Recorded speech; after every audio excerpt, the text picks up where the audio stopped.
Hello, everyone. My name is Amy Merletti, and I'm here today with Dan Luthi, a partner at Spot Accounting, to discuss a growing advisory area that has significant benefits for both your firms and your clients. So, what is it? This is spend management advisory. And to set the stage, I want to define spend management advisory before we dive into the discussion with Dan. So, spend management is the next advisory service opportunity for accounting firms. It's the proactive approach to managing a business's expenses and cash flow. It leverages both technology and corporate cards to set, track, control budgets so decision makers are aware of spend before it happens. They have real time visibility into the organization's cash flow. It's also a little bit different from expense management, where this has the focus on recording the expenses after it occurs and sometimes without the prior approval. CPA.com did an extensive survey of small and mid-sized businesses along with accounting firms to understand the current expense management landscape. It captures the challenges, the insights, and the advisory service opportunities that firms are offering to their clients. So, Dan, I'd love to bring you in and let's kick off our conversation around spend management. Awesome. Thank you for inviting me. I appreciate it. Absolutely. So, keeping the current economic landscape in mind, what we're hearing is clients are watching expenses very closely and they're looking for new ways to control spend. One of the questions in the survey asked SMB is how they're addressing these new spend management challenges. Are you seeing this with your clients? Yeah, no, I love this question because it's something that we get asked all the time from our clients on trying to manage their balances of things much clearer. Through the pandemic, we saw a big uptick on customers wanting to be much more aware of what was going on and what was coming and going because they weren't sure of what was happening just total spend wise.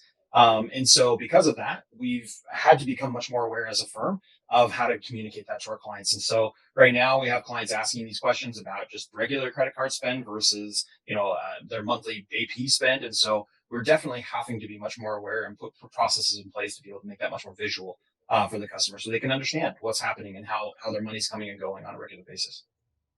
That's a really great point. And I know that's focusing on some of the challenges, but along with the challenges, there's also the growth opportunities for firms.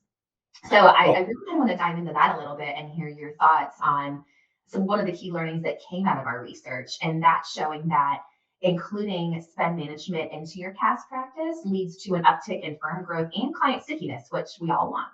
yeah. Can you share some of those growth opportunities that your firm has seen by incorporating this? Oh, 100%. I think it really hit us hard with those questions that were being asked and people wanting to put controls in place. And so we started doing some research on our by ourselves as a firm to be able to figure out how we can provide a more proactive approach to our clients. And to your point about spend management becoming much more aware, that really is what it is. It's a more proactive approach to helping your clients to visually see what's going on and put better controls in place to make sure that they're aware of the spend well before the money is being spent. And so for us, that's utilizing tools like Divvy to be able to help simplify that from our perspective by working with our clients and building a project or an ongoing service that allows us to be able to manage the flow by setting budgets ahead of time and not after the fact, and by being able to maintain those budgets on an ongoing basis as well. And so whether we're doing that on a weekly basis or whether we're doing it once a month, being able to be in tune with the clients and what they're spending and how they're controlling the outflow of that spend and who they're assigning to their team is it creates new opportunities for us as an organization to be able to either upsell different services for our clients or to be able to expand the level of relationship that we have to be able to provide a more accurate reflection as to what's going on in their business each month. I like that you said that it allowed you to build that stronger relationship with your clients. What's their reaction when you come to them with these type of insights? They might have been used to the old way of expense tracking, but now they're saying, wow, he's really on my side. The firm really is supporting my business. Have you gotten any feedback from them on that? Oh, 100%. I mean, our clients, instead of us being more reactive from the perspective of, chasing receipts down and being, gathering information weeks or months after the events happened or the transaction's been spent, we're now talking about it ahead of time. And so the clients are connecting with us in a very different way. It's, they're asking us proactively what makes sense for a budget. How can we put controls in place? Who do we need to authorize for these different things? And so we can actually have those full on conversations with the clients ahead that says, let's provide these corporate cards to people that are utilizing the spend and how do we push that to each individual person. So now as a firm we can be an advisor to the client because we're coaching them on what's best practice, we're teaching them on how they can be able to provide a better relationship holistically with their team as well, and not having to be the person who's chasing everything after the fact. And so it's really helping to kind of ease that burden from the business owner as well, because they don't feel like they're doing it alone, which I think is a huge part of that value added advisory service we can provide. Exactly. And I love hearing that. We've all been in that situation. We've all had to either be the one being chased for the receipts or the one chasing. So I know that with all of us being on both sides of that, we can fully understand how that's a bit of an improvement. Oh, 100, no one likes to be the person being chased, right? Like it's like, and our clients know that more than anything, because they're usually the ones that are like, I'm being normal accountant because I do not want to chase this piece. But I think that's the value that comes from the advisory service, though, is you're being much more proactive because you're looking at we look at it from our client's perspective. We look at it different buckets. We look at reoccurring chart transactions every single month versus one-off versus event-based. And so it gives us a chance to be able to create a better cadence on how we fetch the documents and information, and makes it a little more fluid. I love hearing that. Jumping into some of the assumptions that are out there, we obviously know spend management, it's a growing advisory line, a little new, but with all the conversations we're having, we can see that it's progressing within all of the other service lines within a firm. But there's a misnomer out there that spend management means you only pay your bills by credit card and then it stops there. Can you talk us through the importance of having that technology platform sort of laying on top of the card base that allows you to provide those extra insights for your clients? Yeah, definitely. I completely agree with you. When we start talking with our clients about it, they think of it only as, well, we're transitioning to a new virtual card, so that's what this is going to be. We look at it holistically. We look at it as to what is fully going, what money is coming out of your business every single month, and how can we relate to creating a more visualization for you with that. Whether your marketing team has the opportunity to spend on credit card or whether utilizing AP, we mesh both of those views together as a part of that conversation. And so utilizing software platforms helps facilitate that a whole lot easier, because you can create a much more transparent view into what's being spent, especially with tools that allow you to be able to delegate a budget to a specific spend category or towards a marketing event or towards a operational focus that you're going into. It gives them visualization into that side of what they can do and how they can spend, but also being able to pair that with other financial reports and other budgetary information just creates much better visualization for the whole team that's going to be working within those resources to be able to make sure that they spend correctly.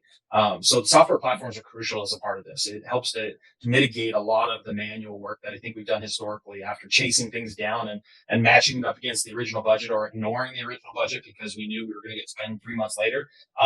It helps us to be able to tie it a lot more visual together so that clients can be proactive as a part of it instead of reactive. I completely agree. And at CPA.com, we use Divvy as well. And I know that having just sight and visibility into my budget with my team and my leaders has been game changing to be able to know where I stand at any point versus having to say, I hope that trip or I hope that campaign didn't put us over the edge this month. So I completely agree from even the user side. Oh, and I think that's the part that changes very heavily when you start utilizing a platform like this, because to your point, you're getting the budget to start. You're getting that context of how much you can spend up front instead of, you may have gotten it up front in the past, but because there was other people who had access to the budget or cards or resources or whatever it is, you're getting expense reports months and months later sometimes, or even, potentially someone forgets to do it until a year later. And now all of a sudden your budget's completely blown or completely changed. Whereas with this, utilizing technology as a part of it, it's same day when that transaction posts.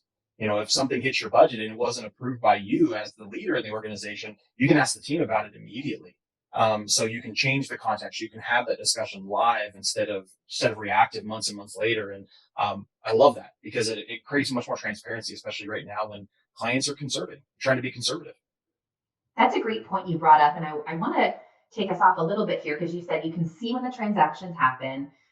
You get that automatic notification. So even thinking about the cards you've set up for specific vendors or those ongoing transactions, when something goes awry, when something's not right. It's a little bit into that fraud category, which is, a different mindset. But talk me through some of those things you've seen where maybe it's a vendor creep issue, or maybe it's an employee spending that shouldn't have that spend on their list.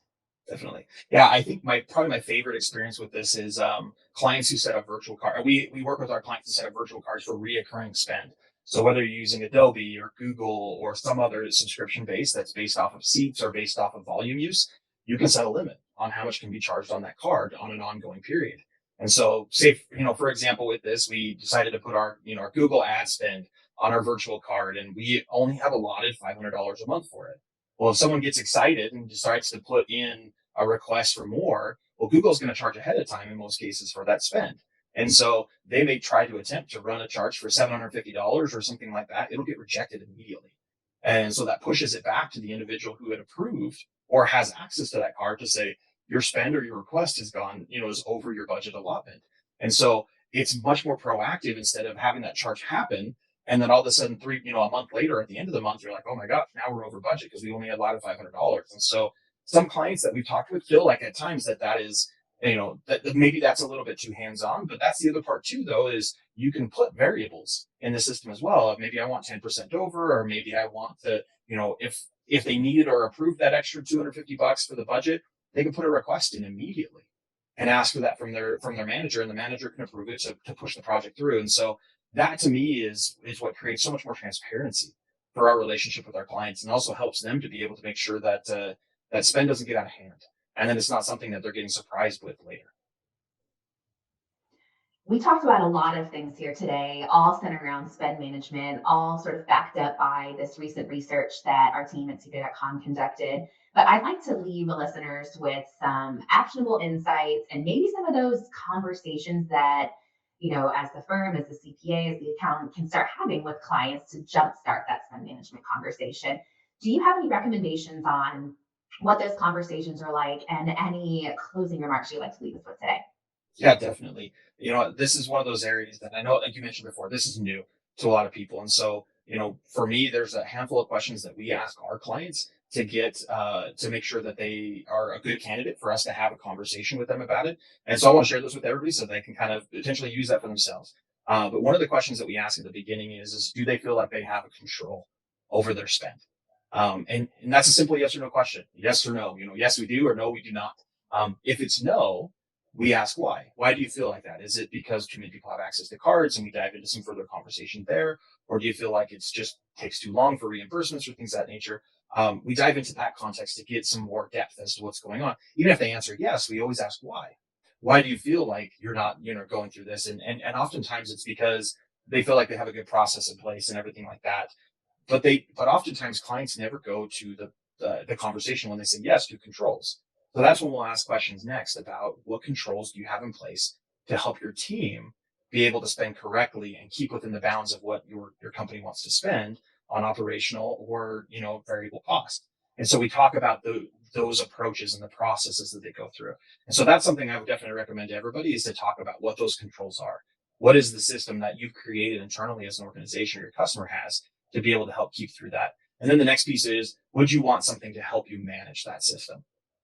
Right now you may be doing it manual, going into Amex and changing the amount of money that you can spend every single month or things of that nature. Would you like something that's more proactive? And then we talk about some of the valuable pieces that go along with that and help them to kind of facilitate it. And so this really kind of triggers a really heavy conversation with our clients that opens up to more than just a 2-minute discussion about are they good or bad with the stuff they have, but we can actually dive into the breadth of what it is that's going on in the business, and do they feel like they have control over it while they're trying to control the amount of money that they're spending on an ongoing basis. And it just opens up the door for so many conversations with your clients about giving them best recommendations and processes on how they can spend. And the nice part about this too is we always ask at the end, how often would you like to visually see this detail? If you were, right now, maybe the process is we submit reimbursements on a monthly basis. Would you like to see that weekly? Would you like to see that daily? And because that can open up opportunities as well for you to recommend a software tool that can help facilitate that process for you. That's excellent. Thank you for sharing that. I'd like to close this up and just leave us with one more piece of information today, that if you would like to utilize any of the remarks and comments that Dan has shared with you, or if you're looking for any ways to get started with spend management, I'd like to introduce you to the Divvy Account Advisor Program. The program provides benefits for both your firm and for your clients. So I will point you to CPA.com/Divvy to learn more about the program. And also, if you're interested in reading the full research report that we mentioned today, that report also lives on that page as well. So Dan, I want to thank you for joining us and for leaving us with all the actionable insights and knowledge, and appreciate your time today. Thank you so much. I really appreciate it as well.